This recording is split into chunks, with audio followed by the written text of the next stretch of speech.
Si has llegado a este video es porque probablemente hayas visto o por lo menos escuchado hablar de la serie Mary y George.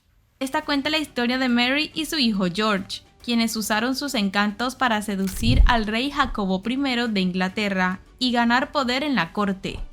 Pero la serie solo muestra una pequeña parte de una historia mucho más compleja y fascinante. Así que vamos a sumergirnos en la verdadera vida del rey Jacobo I, uno de los monarcas más interesantes y escandalosos de la historia británica. Así que vamos por el inicio, ¿te parece? Jacobo tuvo un comienzo bastante dramático en la vida. Nació en 1566 en el castillo de Edimburgo, hijo de María, reina de Escocia, y su segundo esposo, Lord Denley. A ver, la relación entre sus padres era algo complicada, por decir poco. Típicos padres que pelean todo el tiempo. Al parecer, Denley estaba muy concentrado en su ambición política, mientras que María era blanco de rumores por quizás ser infiel. La cosa era complicada, solo que, en ese momento, el divorcio no era una opción. Ni siquiera la llegada del pequeño Jacobo pudo traer la felicidad familiar. Cuando él tenía solo 8 meses, su padre fue asesinado en circunstancias misteriosas, y se sospechaba que su madre estaba involucrada. Un año después, María fue forzada a abdicar al trono en favor de su hijo, así que a la tierna edad de 13 meses, Jacobo Carlos Estuardo se convirtió en el rey Jacobo VI de Escocia. Jacobo pasó su infancia y adolescencia bajo la tutela de varios regentes, mientras su madre permanecía prisionera en Inglaterra. Claro, esta no fue una época fácil para el joven rey. Escocia estaba dividida por conflictos religiosos y políticos, y Jacobo tuvo que aprender a navegar esas aguas turbulentas desde muy temprano. Pero también desarrolló un gran interés por la teología y se convirtió en un erudito consumado. De hecho, más adelante en su vida, supervisaría la traducción de la famosa Biblia del rey Jacobo. Pero ese no es el asunto que nos interesa en este momento, ¿verdad?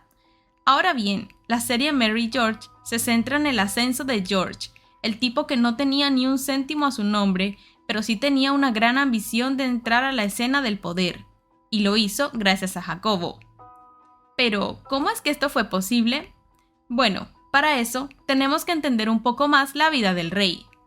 Jacobo estaba creciendo bajo las enseñanzas de que un día se sentaría en el trono de Edimburgo, pero además de las tardes llenas de diplomacia y buenos modales, también disfrutaba de pasar algún tiempo con distinguidas compañías. Extrañamente, al menos lo que es extraño para la época, la gran mayoría de estos acompañantes eran del género masculino. Su primer favorito que conozcamos fue Esme Stewart, Lord Dubigny, su primo segundo, quien llegó a la corte escocesa en 1579, cuando Jacobo tenía apenas 13 años. Pero esto no fue impedimento para que este joven rey quedara inmediatamente fascinado por este sofisticado hombre de 37 años. Obviamente, esta relación causó un gran escándalo en la corte.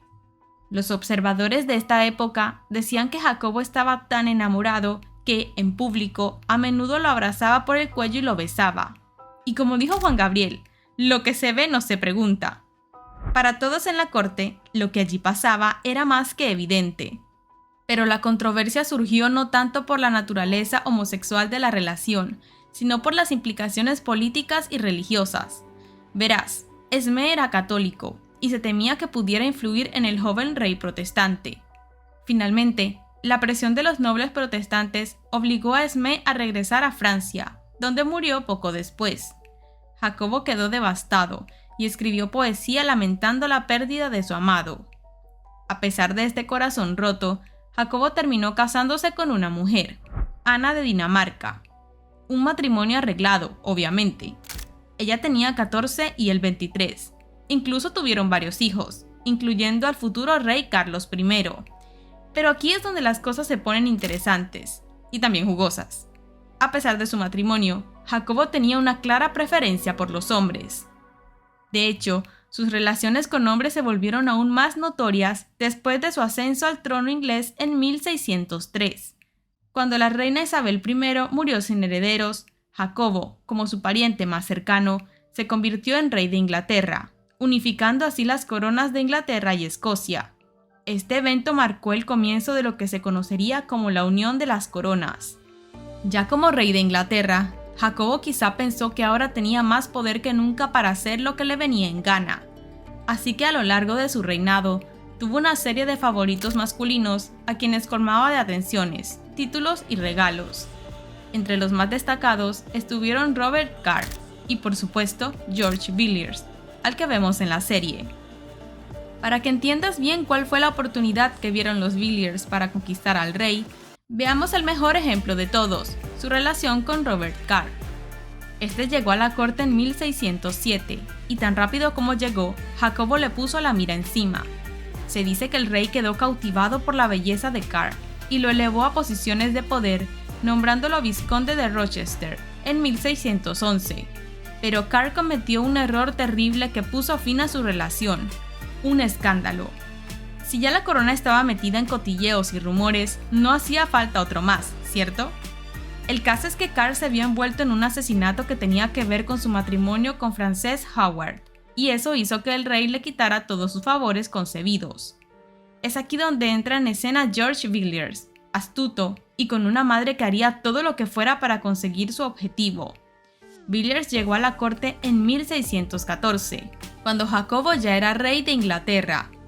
George era joven, apuesto y encantador, y rápidamente captó la atención del rey. Quizá no tan apuesto como Nicholas Gadsden, pero sí que era guapo. La serie muestra cómo Mary Villiers, la madre de George, lo impulsó a seducir al rey. Se esforzó bastante para reunir dinero suficiente para convertirlo en una oportunidad decente dentro de la corona inglesa. Según cuenta Geoffrey Goodman, quien llegó a ser nada más y nada menos que obispo de Gloucester, cuando lo vio, dijo que era el hombre de cuerpo más apuesto de Inglaterra, con unas extremidades perfectamente bien compactadas, una agradable conversación y una dulce disposición. Y vaya que tenía el paquete completo. Ahora, si bien es cierto que Mary era una mujer ambiciosa que buscaba mejorar la posición de su familia tratando de que el rey se fijara en George, la relación entre ambos parece haber sido genuina por ambas partes. Jacobo quedó completamente cautivado por George, a quien llamaba cariñosamente Steenie, que era el diminutivo de Stephen, porque según el rey, George se parecía a un cuadro de San Esteban. El plan de Mary funcionó a la perfección. El ascenso de George en la corte fue meteórico. En el espacio de pocos años, pasó de ser un simple caballero a convertirse en duque de Buckingham, uno de los títulos más altos de la nobleza inglesa. El rey escribía cartas apasionadas, lo llenaba de regalos y le confiaba asuntos de estado. Esta relación era notoriamente física y ni siquiera hacía ningún esfuerzo por ocultar su afecto en público. En una ocasión, durante una cena, Jacobo declaró ante su consejo: Cristo tuvo a su Juan y yo tengo a mi George. La relación entre Jacobo y George causó bastante controversia en la corte. Muchos nobles resistían la influencia que George ejercía sobre el rey y lo acusaban de corrupción y abuso de poder. Y no estaban del todo equivocados. George aprovechó su posición para enriquecerse y colocar a sus familiares y amigos en puestos importantes. Quién sabe si realmente George amaba a Jacobo, pero lo cierto es que hay evidencia de que el rey estaba totalmente loco por él. Por ejemplo, una carta de 1623, Jacobo habla de su relación como un matrimonio y de George como su esposa. No puedo contentarme sin enviarte este regalo, rezando a Dios para que pueda tener un encuentro feliz y cómodo contigo, y para que podamos proponernos esta Navidad un nuevo matrimonio que se pueda mantener en el futuro. Solo deseo vivir en este mundo por tu bien, y preferiría vivir desterrado en cualquier parte de la tierra contigo que vivir una vida triste de viuda sin ti. Que Dios te bendiga, mi dulce hijo y esposa, y que puedas ser un consuelo para tu querido padre y marido. Y ya sé que dije que es difícil saber si George sentía lo mismo, pero ¿a qué no sabes qué respondió de esta declaración de amor de Jacobo? No se quedó atrás en la cursilería y le escribió cosas como: tengo tanto amor por su persona y adoración por cada una de sus demás partes, que es mucho más de lo que ningún hombre ha tenido jamás. O solo deseo vivir en este mundo por vos, y viviré y moriré amándole. Por si fuera poco, este duque de Buckingham encargó retratos donde aparecía completamente rasurado, luciendo unas piernas esbeltas y estilizadas que exhibía para la foto. Así que podemos decir que en 1600 también se enviaban retratos atrevidos. Por su parte, Mary también aprovechó el nuevo impulso. En 1618 se convirtió en condesa de Buckingham y pasaba mucho tiempo en la corte haciéndole compañía a su yerno. Fue tal el vínculo que construyeron que se dice que Jacobo proclamó que su único fin en la vida era hacer progresar a la familia Villiers. A pesar de las críticas de todos los demás, Jacobo se mantuvo leal a George hasta el final de su vida. Incluso lo presentó a su hijo y heredero, el príncipe Carlos, futuro Carlos I, como su amigo y padre adoptivo. Carlos y George desarrollaron una estrecha amistad que continuaría incluso después de la muerte de Jacobo. Y hablando de la muerte de Jacobo, ocurrió en 1625, cuando el rey tenía 58 años. Para entonces, su salud había declinado considerablemente debido a años de exceso en la comida y la bebida. Años antes había muerto su esposa, la reina Ana, y aunque era un matrimonio nada más político, ambos habían logrado construir una estrecha relación de cariño con el tiempo. Era como su mejor amiga, y su partida la afectó profundamente. Para cubrir este vacío emocional, George estuvo a su lado hasta el final, cuidándolo y consolándolo. Asumió su papel de cuidador, amante y consejero político.